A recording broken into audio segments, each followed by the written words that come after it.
You just paid $200 for a pair of sneakers, premium materials, cutting-edge technology, designed by the best in the business.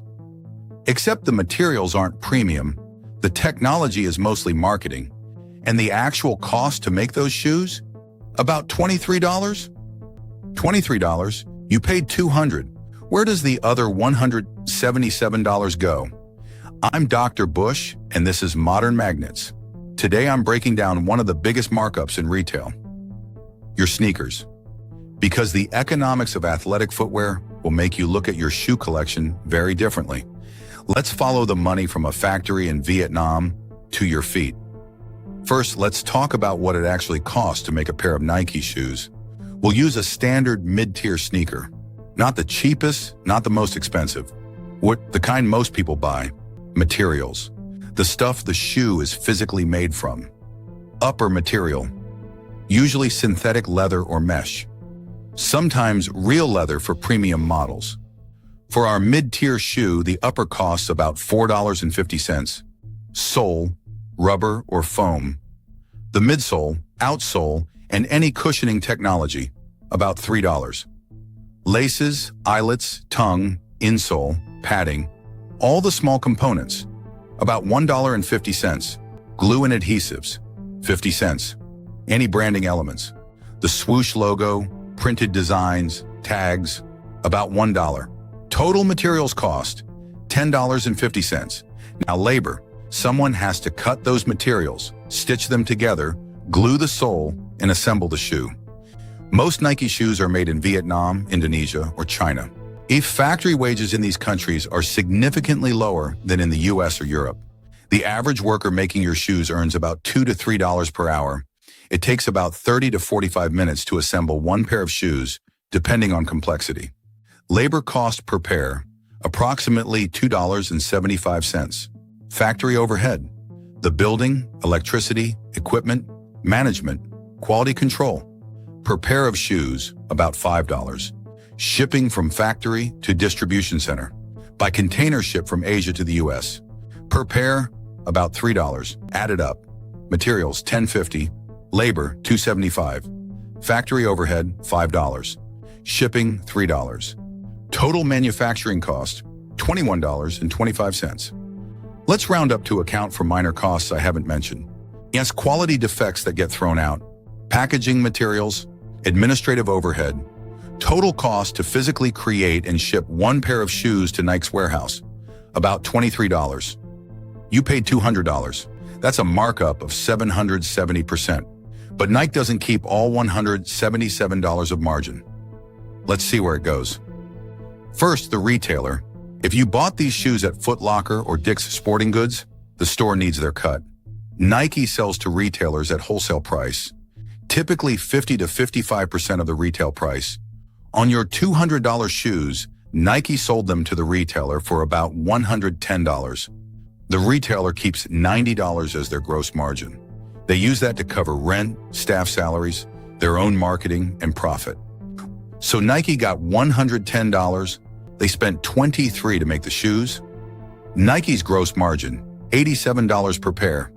But Nike has significant operating costs before that becomes profit. Marketing and advertising. This is the big one for Nike. Nike spends approximately $4 billion per year on marketing and advertising. They sell roughly 500 million pairs of shoes per year across all categories. Divide 4 billion by 500 million. That's $8 per pair in marketing costs.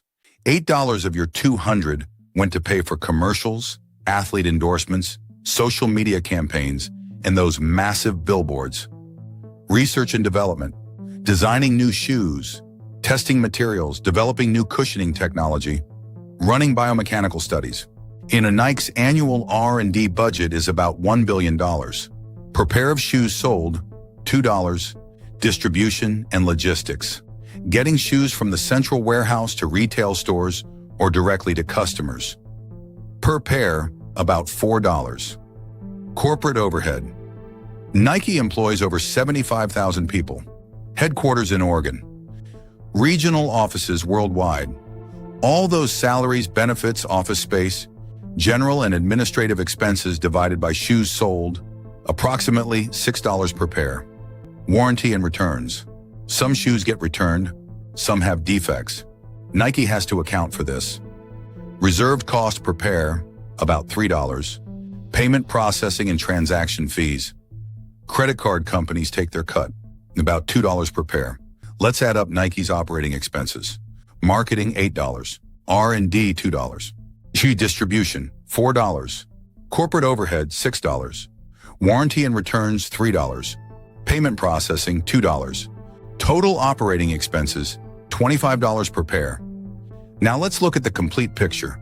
Manufacturing cost, $23. Operating expenses, $25. Total cost for Nike, $48. Nike sold the shoes to the retailer for $110. Nike's profit per pair, $62. That's a 56% profit margin for Nike. You paid $200. $23 went to making the shoes. $25 went to Nike's operating costs. $62 went to Nike as profit. $90 went to the retailer's margin and costs. But we're still not done, because there's something else going on here. It's something most people don't think about. Brand value.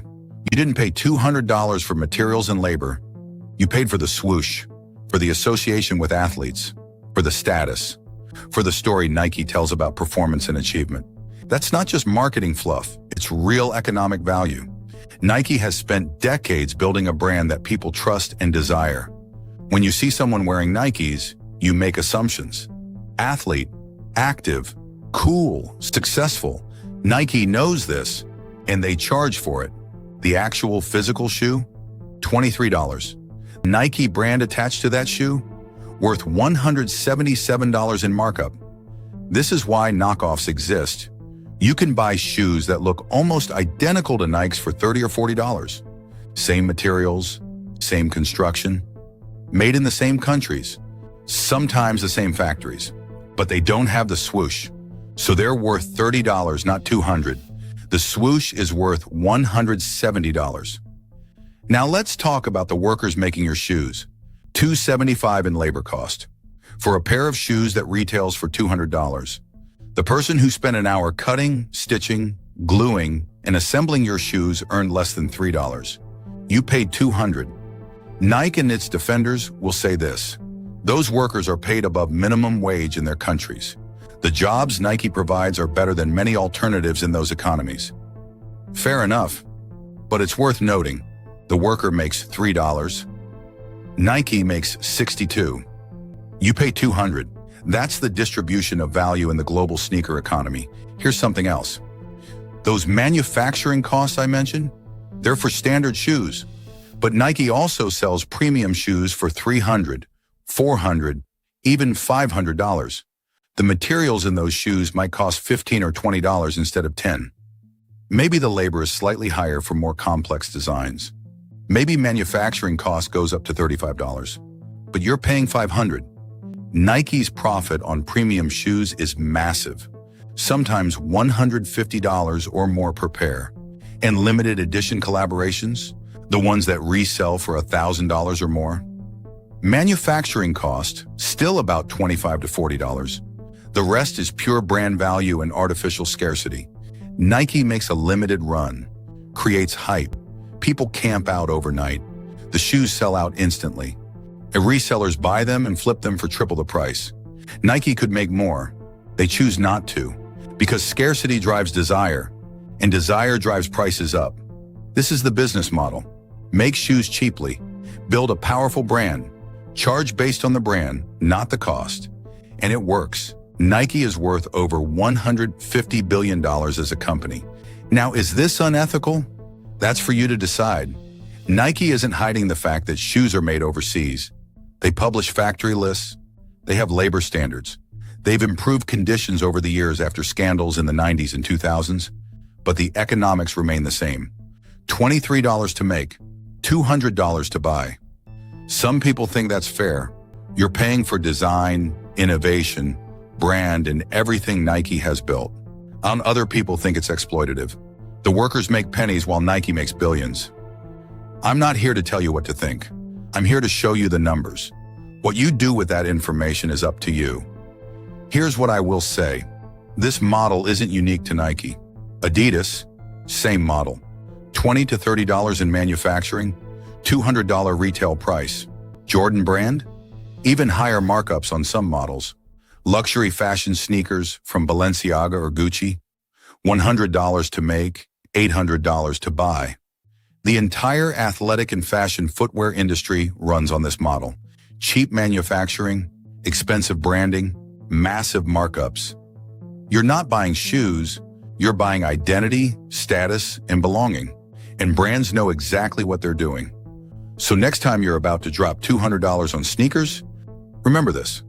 $23 in materials and labor, $177 in brand value, marketing, retail markup, and profit. You're paying for the swoosh, not the shoe. That's how the business works. This is Modern Magnates.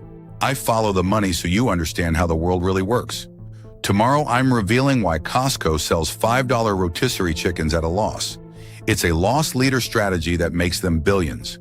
If you want to see where your money really goes, subscribe. New investigation every day. Drop a comment. What brand should I break down next? Apple? Gucci? Starbucks again, but deeper? I'm Dr. Bush. Thanks for following the money with me. See you tomorrow.